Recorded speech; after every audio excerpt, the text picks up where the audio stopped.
Holy crap, TBP's talking about Zelda? What planet is this? Well, I actually am a fan of The Legend of Zelda generally. I consider myself more of a casual fan of the series these days. It's one of those things I enjoy on average, but I don't get too crazy about it. In fairness though, despite having primarily been a Sony person for most of my life, there were a few years there where I was a massive Nintendo fan bordering on fanboy, that being during the Wii U era, and probably because, quite frankly, I'm a sucker for an underdog. Of their back catalog of intellectual property, The Legend of Zelda is probably my favorite Nintendo franchise, with Breath of the Wild definitely being my favorite of them all. Because it's not every day that you bring out a game that I can casually sink 70 hours into and still barely scratch the surface on the full range of the game's content. Where the simple act of moving from place to place feels epic and adventurous. It's sublime. But of the many surprising things that Breath of the Wild added to the series that I thought was never going to happen, the most surprising thing to me was definitely Link canonically cross-dressing. But the second most surprising thing to me is definitely the addition of voice acting to the major story cutscenes. What if one day you realized that you just weren't meant to be a fighter?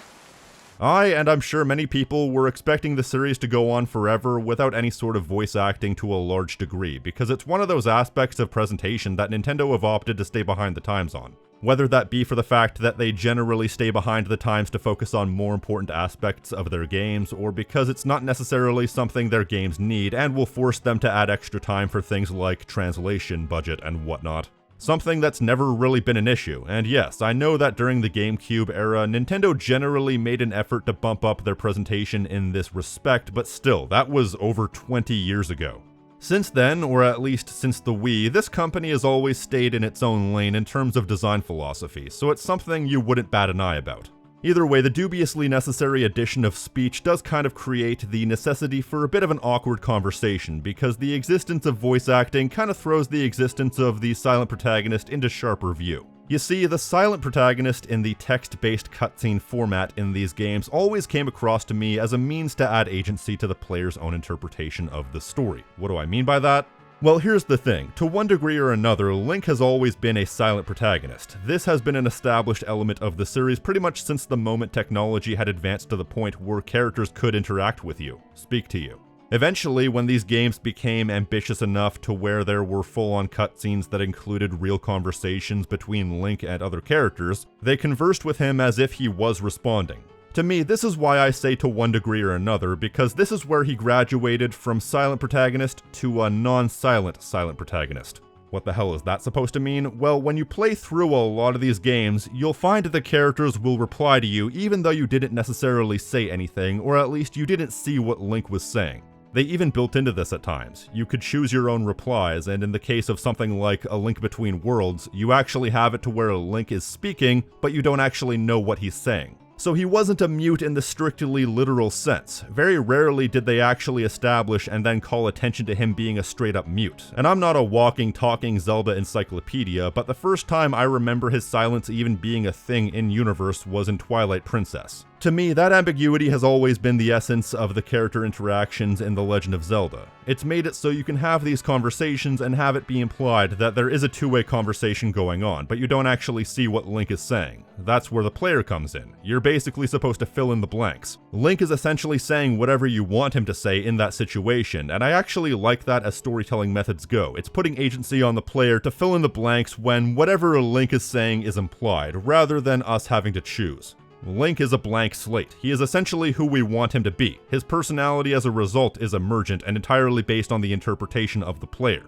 Hence the name Link. He is the link between you and the world. Some of these examples are somewhat rare, especially choosing your own reply, but they do happen enough for this to be an established part of the lore. But something like that really only works if you're dealing with text-based games, because when it comes to text boxes, you can get away with saying that we're just not seeing the text boxes for Link, or at the very least, it doesn't stick out that Link isn't actually saying anything in these cutscenes because if nothing else, it's not something you're thinking about. If anything, his silent protagonist status is a semi-retcon because of these different takes on the character that each handle the character interactions differently. But when you have full voice acting, you transcend the idea of a character whose interactions with the world make sense in the context of everyone being more or less a silent character, to just straight up being a silent protagonist in and amongst a bunch of non-silent side characters. And the funny thing is, in Breath of the Wild, they often do work with the classic text box format where you have to choose whatever Link is saying, often with only 2 or 3 different options, but the point is, we choose what he says and the characters react accordingly, so it's established within universe that he definitely has a voice that he's using to communicate his thoughts and feelings to other people. However, once you get to the voiced cutscenes, his voice disappears and he becomes as blank of a slate as it gets. So it creates this presentation disconnect between the cutscenes where people are speaking and the cutscenes where everything is established via text boxes. It makes the presentation of Link seem weirdly inconsistent, and quite frankly, I think the silent protagonist thing is a form of storytelling that can only really work in certain situations. I think something like Half-Life can get away with having a silent protagonist with non-silent side characters because that's a game where a lot of the story is emergent and not as a result of character interactions. The sum total of character interactions in that game is mostly just people giving you instructions or offering idle smack talk, and as somebody who's worked with people I don't like, it's not like being quiet and ignoring your coworkers is unheard of. But a silent protagonist in games where there's an attempt at a larger degree of personality in the dialogue and cutscenes, where the player is a known and established person with relationships, well, for me, that's when it becomes a bit harder to swallow. Of course, this is not an issue unique to Breath of the Wild. Let's take a step away from The Legend of Zelda for a moment and discuss possibly the most influential game of all time, 2001's Grand Theft Auto 3. Those unfamiliar with the series would probably never suspect that this is the type of game to have a completely silent protagonist, but it is. There's a car around the block from Luigi's club. The inside is covered in brains. We had to help some guy make up his mind, and it proved a little messy. Take it to the crusher before the cops find it. Grand Theft Auto as a series from 3 onwards always attempted to have a lot of personality and character in its various iterations, and yet for GTA 3, sitting in the middle of that was Claude, a completely silent, stoic character who was later established to be a mute. Every cutscene played out the same. He would walk into somebody's place of residence, they would talk to him for a minute, and then he'd go outside and do whatever they asked him to do, no questions asked. There's a point in which letting his actions speak for themselves gives way to just being completely personality deficient, with no personal agency of his own in the story. We know that his overall goal is to get revenge on his ex-partner in crime / ex-girlfriend Catalina for betraying him and leaving him for dead, so in theory he might be willing to do whatever he's asked in order to work his way up the criminal underworld to get to her. But his lack of personal agency leads to some really strange situations, like when he's constantly scolded for doing exactly what he's told to do, in which he has no way to talk back to the people he's working for, or on more than one occasion when Claude is called upon to betray his allies pretty much unprompted just because somebody asked him to. He doesn't show any resistance or apprehension, he doesn't display any emotion, he is just a glass-eyed dolt. He has a single moment of actual personality where he elbows a mobster in the face during the final mission, but beyond that, nothing I can think of. With that said, I don't hate GTA 3, not by a long shot, I actually quite like it. I've played through it a couple of times in the past couple of years. It helps that it's a breezy 6-hour game, but you really get a picture-perfect comparison for just how much a protagonist with actual personality can add and just how much better the storytelling in the series can be with the next game, Grand Theft Auto Vice City, and that game's protagonist, Tommy Vercetti, played by the late great Ray Liotta. When they just let the characters be characters, when they made Tommy Vercetti someone who can converse, talk back, let his feelings be known, and so on, well, it just made the world and characters so much more rich. You don't even need to go as far as comparing it to other franchises. The voiced characters in Breath of the Wild themselves are a good point of comparison, chief among them being Zelda herself. I thought I made it clear that I'm not in need of an escort. It seems I'm the only one with a mind of my own. I, the person in question, am fine, regardless of the king's orders. This version of Zelda is brimming with a level of personality we haven't seen since Tetra from Wind Waker, coming across as this anxious, insecure, and at times frazzled dork who has this impossible task in front of her from which she is aware that she's not even slightly prepared for. But in half these scenes, Link contributes literally nothing, relegated to following Zelda around protecting her. When you get a direct comparison, it becomes clear what the issue is here. First of all, I guess the essence of why silent protagonists are hard to do is that it's hard to give a silent protagonist personal agency in the story. They come across as very reactive at times. This is not going to be the last time I talk about this, but I really don't like reactive characters. A reactive character, of course, being a character whose entire role in the story is not dictated by their own decisions, but rather by things happening to them, and their only course of action is to react. You don't decide to betray Kenji because he's an obstacle between you and your ultimate goal, and he's pissed you off too many times. No, you kill Kenji as a flat, emotionless robot following instructions from a Donald Trump stand-in. An active character is one who you can describe their personality and their thought processes based on the things they do because they act according to their own decisions. A reactive character is one that by its very nature has very little to no personality, which for those of you keeping score in something that's attempting to tell a more broad story is a bad thing. More than anything to me though, a silent protagonist sticks out like a sore thumb. It's something that's impossible to ignore when you make it abundantly clear that this is who the player character is. You have all these characters displaying all their various aspects of personality, and then you have this one person just standing off in the corner with a blank look in their eyes, not saying a damn thing.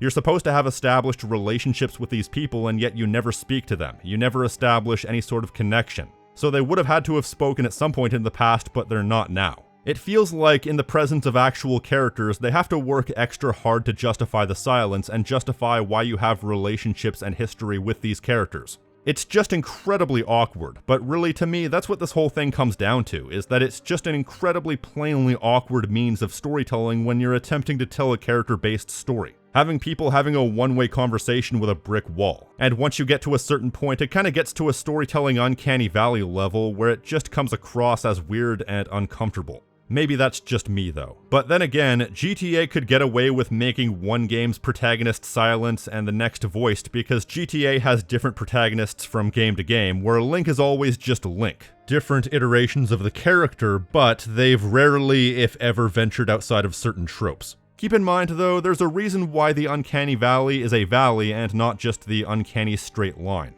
It's not an all or nothing. There are situations where a silent protagonist works, and more to the point, where a spoken protagonist doesn't work. The counterpoint to all of this would be Metroid. Metroid Other M is a very divisive game to say the least, and one of the most divisive aspects of that game is that it gave Samus an actual voice for the first time.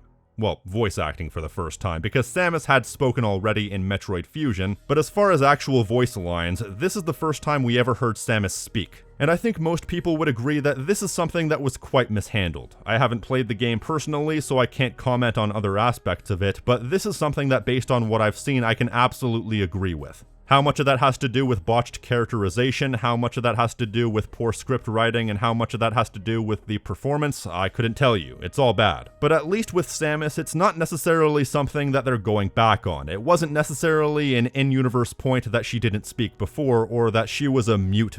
It's more that she was consistently in isolation, and so had no reason to speak, and nobody to speak to. And even then, there's a case to be made that since Samus was essentially raised by aliens, she would feel emotionally isolated from other humans and wouldn't really want to interact with them, leading to a more outwardly stoic demeanor to other people. Since Samus is only one character with one string of characterization, you can make these inferences, and you can grasp based on context why she might be a silent protagonist in one game but speak fluently in another.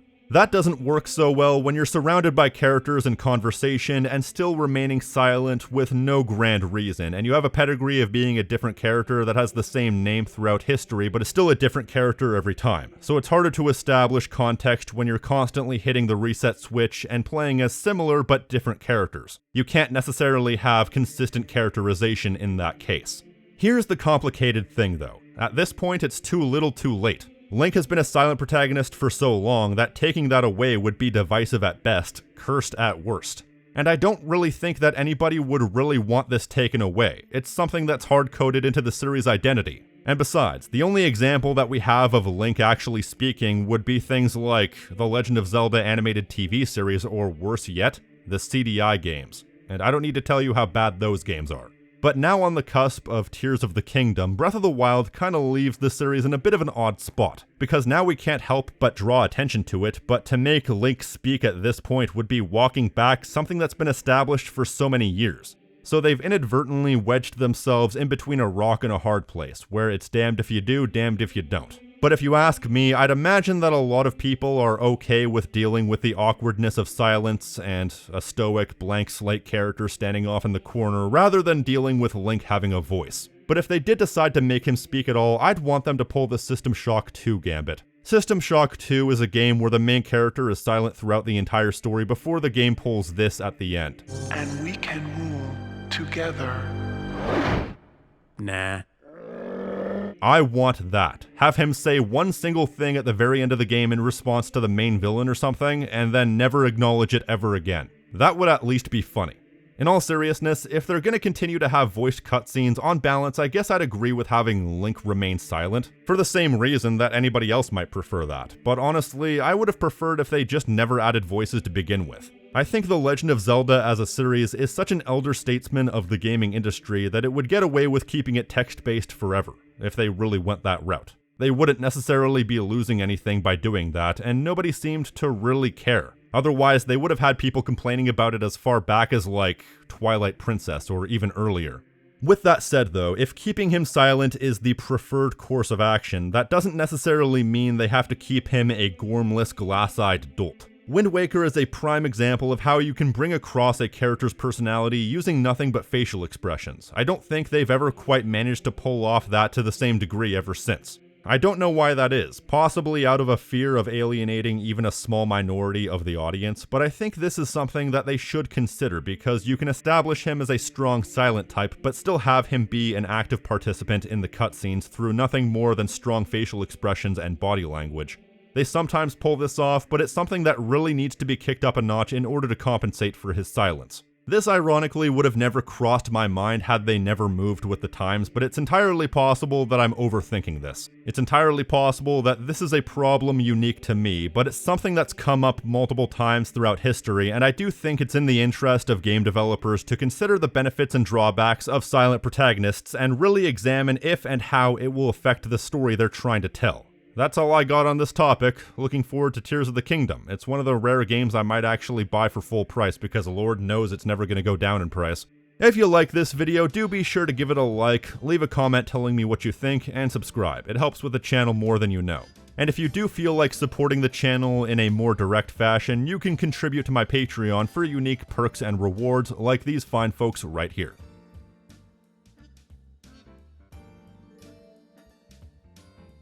And an extra special thank you to FarmCat84, Gaw004, Brooklyn, Raaf, Joseph Rosas, and Bettch for going above and beyond.